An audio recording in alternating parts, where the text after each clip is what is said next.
One thing I definitely wanted to ask you was what is actually growing here? Can you give me a rough list of the crop? I could give you a rough list of what's growing here. If I look along here, we've had potatoes, summer squash, onions, spinach, leeks, peppers, tomatoes, I've said, beans, bush beans. We've got a herb bed where we've got many different types of herbs, cucumbers, radishes I can see. Right now we've just planted some late crops and also some green manure in terms of ryegrass, which we'll dig in. You certainly sound as if you know your way around a produce garden. Actually, it's very new to me as well. I've been doing this for myself for a couple of years. The gardening approach, because I got involved with the Transition Town, which is trying to teach people and encourage people to be more resilient, more independent in the face of changes in our global food supply, things like that. So I started my own gardens at home, and then I said I want to get more people in the community engaged in gardening as well. For their own purposes? For their own purposes. That's how it started. And then we learned how little fresh produce was going in through the food bank. So we started a project which I can talk to you about called the Good Food Box here in Dundas. And then this year we've started the community garden as well to grow fresh produce. Things starts with education, is explaining and training people what's available, what they can do for themselves. I think the city can act as a facilitator in some areas, for example making land available. They've helped us with this garden in that they made both wood chips for the pathways and compost available to us. They give free deliveries of those resources to community gardens. Yeah, it's a big conversation about food banks and what food could be made available to them. There's a lot of spare land in a city which could be used. What you've got to have though is a willingness to put the land to good use. You need to explain to people why it's worth doing, what capacity it builds in the city if you build community gardens. It builds the capacity of people knowing about vegetables, what it takes to grow them. We're learning a lot here in this garden about how to manage pests, how to manage the seasons, how to extend the season, how to... people who are having difficulty accessing fresh food, which is typically people who go to the food banks, need to be helped to understand what they can do, be helped to understand what's available to them, and some facilitation, because it does cost money to put a garden together. You need a community to get together and enable it. You need a community to get together. There's a lot of resources in terms of people who know about how to grow food, so you need teachers, helpers, volunteers. All of those things then build capacity in the community to provide the food bank. What I think you'll find most food bank owners will say is that they wish there were no food banks. They wish that we didn't have to have food banks. They wish that our systems and our processes enable people to get enough food without food banks being in place.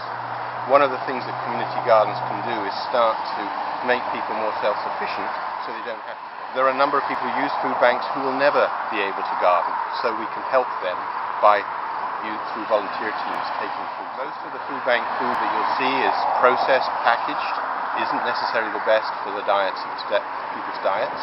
We need to introduce more of this sort of beets, by the way. It's interesting. When I take those, people say, what should I do with them? So there's another part of the education chain which other organizations are involved with, which is having cooking lessons, telling people how to use things like beets so that they can add them to their diet. That's all part of the continuum of growing food, cooking food, storing food, preserving food that we can help people to learn. And then your whole community is more resilient. You're not dependent on food that's shipped from overseas from thousands of miles away. Canada's got special problems. We've got a long winter. And our forebears knew how to get through that winter by preserving and storing food. Now we just rely on going to the store. Are you the only one that harvests? No. There are other people, but actually one of my other key harvesters is on vacation this week. So I got the job today. So part of the harvesting process is to actually prepare the stuff for delivery. So, we get into washing and bagging the produce as well. So you start to learn more about the food production cycle, if you like.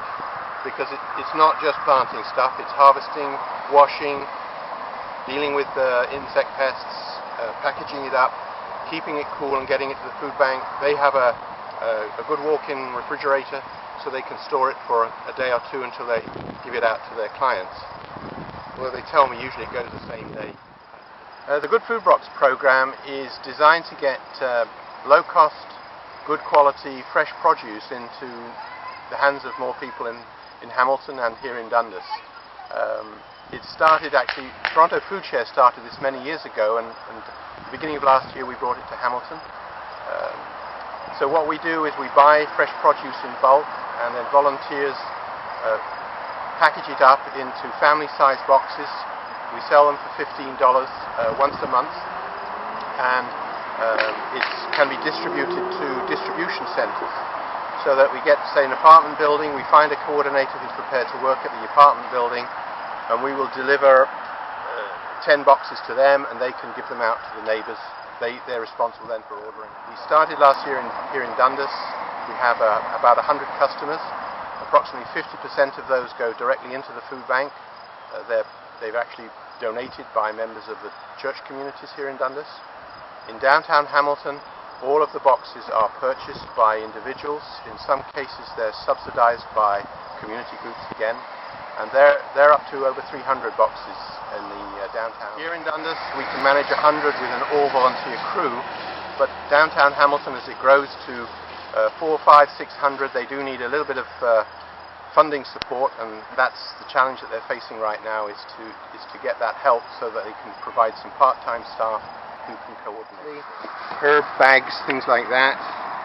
These never photograph very well, but if you could put the scent of the fresh parsley and rosemary and sage.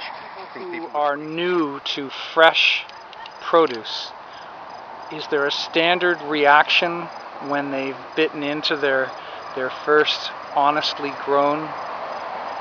Yes, I think that the reaction of taste is one, that this stuff tastes different, and usually it's a positive reaction, of course, that it tastes so much better.